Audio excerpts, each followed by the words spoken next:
Hello friends, welcome back to my channel. Friends, आज का जो वीडियो है वो है तुलसी जी के प्लांट पे, और ये भी एक रिक्वेस्टेड वीडियो है। और तुलसी जी के प्लांट को हिंदू धर्म में पूजनीय माना जाता है, इनकी पूजा की जाती है और हर घर में इनका पौधा लगाया जाता है और पूजा की जाती है। तो आज हम इन्हीं के केयर टिप के बारे में बात करेंगे कि तुलसी जी के प्लांट को अच्छे से किस तरह से रखें ताकि ये ख़राब ना हो, क्योंकि इनके प्लांट्स पे फंगस बहुत ज़्यादा लगता है। तो क्या कारण है जिसकी वजह से इनके प्लांट ख़राब होते हैं, हम इसी के बारे में बात करेंगे। तो फ्रेंड्स, तो सबसे पहले हम बात करेंगे इनके प्रोपगेशन के बारे में। तो अगर आपके पास ये प्लांट नहीं है तो आप पहले इसे या तो नर्सरी से ला सकते हैं ख़रीद के, या फिर आप किसी अपने फ्रेंड से ले सकते हैं, या फिर कहीं से सीड ला के उनसे भी आप इन प्लांट को लगा सकते हैं। अगर आपके पास ये प्लांट है तो और भी प्लांट आप इनके सीड से लगा सकते हैं। तो देखिए, जो तुलसी जी के प्लांट पे ये जो फ्लावर्स आते हैं ऊपर से, इन्हें मंजरी कहा जाता है और इन्हीं के अंदर इनके सीड होते हैं। तो जब ये फ्लावर्स ड्राई हो जाते हैं तब इनके सीड खुद से ही यहाँ वहाँ फैल जाते हैं, गिर जाते हैं, स्प्रिंकल हो जाते हैं, जिससे इनके प्लांट निकल आते हैं। मैंने भी इनमें सीड डाले थे, जिसकी वजह से इस पे देखिए कितने सारे छोटे छोटे से तुलसी जी के प्लांट निकल आए हैं। तो तुलसी जी के प्लांट में 2-3 वैसे तो वैरायटी होती है, 4 या 5, लेकिन यहाँ पे हम सिर्फ 2 के बारे में मैं आपको बताऊँगी। एक होती है श्यामा तुलसी, एक होती है रामा तुलसी, जो कि मोस्टली घरों में लगाई जाती है। बाकी जो तुलसियाँ होती है वो मेडिसिनल यूज़ में होती हैं, जैसे वन तुलसी है और एक और कपूर तुलसी भी आते हैं। तो वो नॉर्मली घरों में नहीं देखने को मिलेगी आपको, ये रामा तुलसी और श्यामा तुलसी ही देखने को मिलेंगी। तो जो ग्रीन वाली होती हैं वो रामा तुलसी कहलाती हैं, जो कि आप अभी देख रहे हैं। और एक होती हैं जिनकी पत्तियाँ थोड़ी छोटी छोटी और रेड सी होती हैं, वो होती है श्यामा तुलसी। तो जो मैंने सीड डाले हैं वो श्यामा तुलसी के हैं, क्योंकि मेरे पास पहले श्यामा तुलसी थी, लेकिन अभी सीमेंट का काम जब मेरे यहाँ पे गार्डन पे चल रहा था तब वो ख़राब हो गए थे। तो उनके सीड मेरे पास थे, तो मैंने सीड डाल दिए हैं। तो ये तो बात हो गई इनके प्रोपगेशन की। अब बात करेंगे इनके सॉइल की। तो फ्रेंड्स, जब आप तुलसी का पौधा ज़मीन पे लगाते हैं तब ये किसी भी तरह की मिट्टी में आराम से चल जाएंगे। इवन आपको इनकी कोई केयर नहीं करनी पड़ती है, ये आराम से चलते हैं सर्दी गर्मी में दोनों में। लेकिन जब हम पॉट में कोई भी प्लांट लगाते हैं, स्पेशली तुलसी जी का प्लांट लगाते हैं, तो हमें सैंडी सॉइल बनानी होती है। सैंडी सॉइल मतलब कि हम जो गार्डन सॉइल, जो कि हम मिट्टी यूज़ कर रहे हैं, उसमें हमें रेत मिलानी होती है। तो आप 60% तक गार्डन सॉइल और उसके बाद 30%, 30-40% तक, 30% तक आप सैंड मिक्स करिए और 10% तक इसमें कंपोस्ट मिक्स करिए।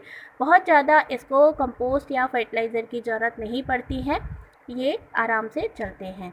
और दूसरा फ्रेंड्स, इसके पानी की बात करें तो पानी इसमें आप अच्छे से दें। ये मॉइस्चर को पसंद करते हैं, ज़्यादातर इनकी मिट्टी ऐसे मॉइस्ट होनी चाहिए, जैसे आपको अभी मेरे गमले में दिख रही है, लेकिन बहुत ज़्यादा कीचड़ नहीं होनी चाहिए। उसी वजह से हमारे तुलसी के पौधे ख़राब होते हैं।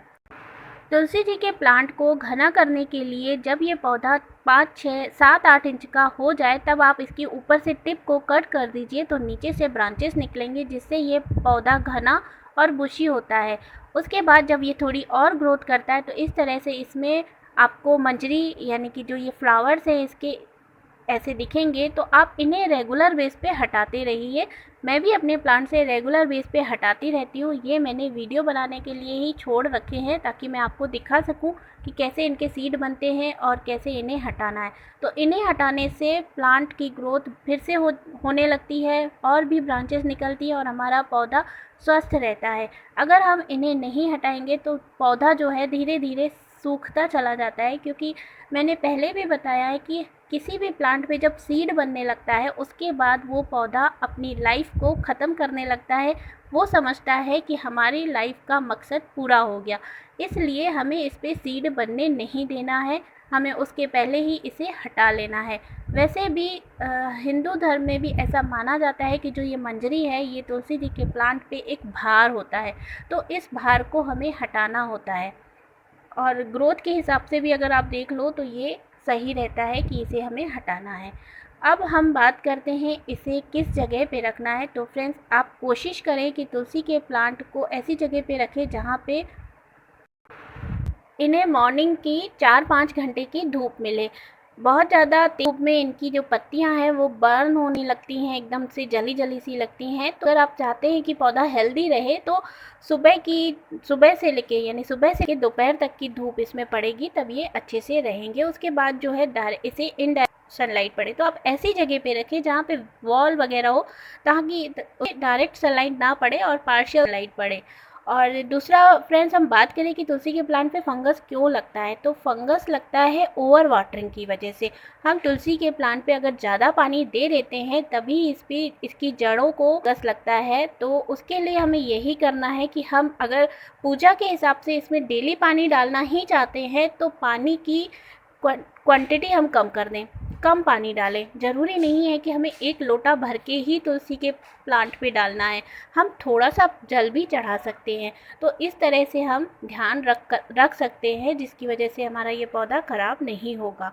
और उसके बाद हम बात करें इसके फर्टिलाइज़र की, तो तुलसी के प्लांट को बहुत ज़्यादा फर्टिलाइज़र देने की ज़रूरत नहीं पड़ती है। हम जो मिट्टी में कंपोस्ट डालते हैं जब स्टार्टिंग में, उतना ही काफ़ी है। अलग से आप इसे बार बार लिक्विड फर्टिलाइज़र ना दें, ये पौधा ऐसे ही ग्रो करता है। और एक कमेंट आया था कि पत्ते जो है हरे नहीं हैं, तो उसके लिए आप ऐसा कर सकते हैं कि एप्सम सॉल्ट जो होता है, मैग्नीशियम सल्फेट जिसे कहते हैं, या एप्सम सॉल्ट, उसे आप किसी भी मेडिकल शॉप से या हैं, उसका 1 चम्मच आप पानी में घोल के 1 लीटर पानी घोल के आप इसका कभी कभी स्प्रे कर दिया करें पौधों पे, तो तुलसी के पौधे पे, तो उससे जो पौधे की पत्तियां हैं वो हरी हरी रहती हैं और ग्रोथ करती हैं। अब बात करें इस पे पेस्ट अटैक की, तो पेस्ट अटैक भी आपको कभी कभी देखने को मिल ही जाता है तुलसी के प्लांट पे। तो चूँकि ये हम खाते हैं, तुलसी के पौधे को हम खाने में या चाय में यूज़ करते हैं, ऐसे ही भी कई लोग पत्ती को तोड़ के खाते हैं, तो हमें इस पे कोई भी केमिकल पेस्टिसाइड नहीं यूज़ करना है। हमें इस पे घर का ही पेस्टिसाइड यूज़ करना है। तो घर का पेस्टिसाइड मैंने अपने चैनल पे भी शेयर किया हुआ है, आप चाहे तो उसमें भी देख सकते हैं। नहीं तो आप इस पे नीम ऑयल का भी स्प्रे कर सकते हैं 15-20 दिन में, या जब आपको इस पे पेस्ट दिखे तभी करें। वैसे आप ना ही करें, क्योंकि कम ही पेस्ट लगते हैं इस पे, लेकिन किसी किसी के यहाँ पे होता है कि लग ही जाते हैं। तो फ्रेंड्स, ये था तुलसी जी के प्लांट के केयर पे एक छोटा सा वीडियो। उम्मीद है आपको पसंद आया होगा। तो प्लीज़ लाइक कर दीजिएगा। Okay friends, bye.